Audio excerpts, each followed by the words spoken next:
Anak-anak tak ikut ke pernikahan Atta dan Aurel. Krisdayanti, saya jaga kepercayaan suami.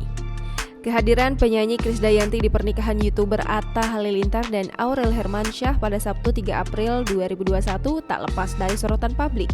Ibu kandung Aurel ini hadir bersama sang kakak Yuni Syara di Hotel Raffles Setiabudi, Jakarta Selatan untuk memberi doa restu dan dukungan bagi Atta dan Aurel. Penyanyi yang akrab disapa Kade ini datang ke acara tersebut tanpa suami Raul Lemos dan kedua anak mereka Amora dan Kellen. Raul Lemos diketahui masih berada di Timor Leste karena situasi pandemi COVID-19 tidak memungkinkannya pergi ke Indonesia. Selain itu, pelantun menghitung hari ini ingin memberi contoh yang baik mengingat kedudukannya yang juga sebagai anggota dewan. Sebagai informasi, pernikahan Atta dan Aurel dihadiri langsung oleh Presiden RI Jokowi sebagai saksi dari pihak Atta Halilintar.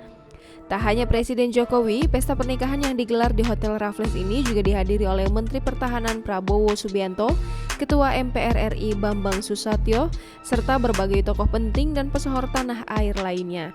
Rencananya, usai menikah, Atta Halilintar dan Aurel Hermansyah akan berbulan madu ke Dubai pada 6 April 2021. Jangan lupa subscribe, share, komen, dan like ya!